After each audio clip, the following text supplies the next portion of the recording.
Kartą Kaune surengtas talentų konkursas parodė, kad lietuviai dainuojanti tauta, tačiau renginyje netrūko ir egzotikos.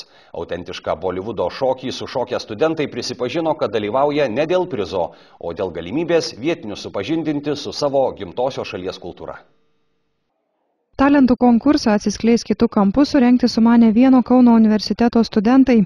Jų teigimu iki šiol organizuoti renginiai apimdavo tik dainininkus, tad šį kartą nuspręsta suteikti galimybę pasirodyti ir kitokiems talentams.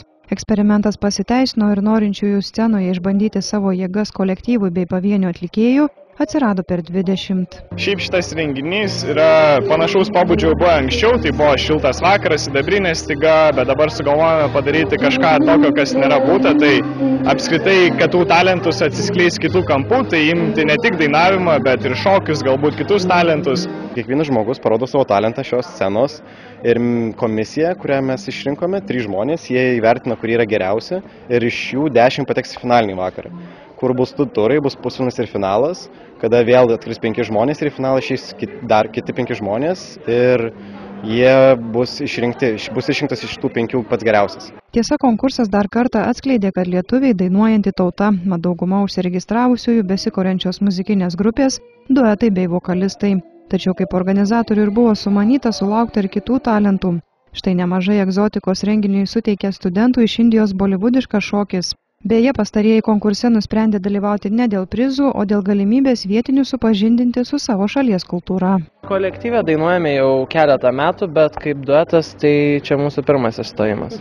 Tiesiog pasitaikė tokia proga ir nusprendėm išbandyti ir pamatyti, kaip bus. Nežinau, senokai, kur be pasirodžiau ant scenos, kur be užlipau, tai va, tokia proga. Studentai, žiauriai gera publika, tai kodėl ne? Dalyvavome Kauno technologijos universiteto madų šou, tad pagalvojome, kad jau turime šiek tiek praktikos ir nusprendėme tiesiog parodyti kitiems Bolivudo šokius. Kad jie žinotų, kaip atrodo indiški šokiai. Kaip ir pridera tikram talentų konkursui, jo dalyvius vertina griežta ir profesionali komisija. Pasak jos narių, kas taps nugalėtojais, priklausys nuo pačių atlikėjų profesionalumo ir meilės savo veiklai. Visų pirma, turbūt stengsiuosi pamatyti, ar žmogui iš tikrųjų patinka tas, ką jisai čia parodys mums ant tos scenos. Nes jeigu tu tiesiog groji, bet tavęs gitarą neveža, reiškia neveža.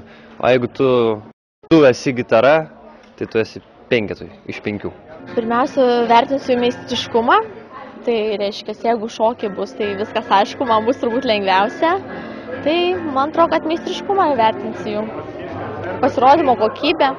Pirmajame talentų konkurso etape buvo atrinkta 10 labiausiai komisiją sužavėjusių studentų, kurie po savaitės varžysis dėl pagrindinio beveik 2,5 tūkstančio litų vertės prizo ir žinoma geriausiojo vardo.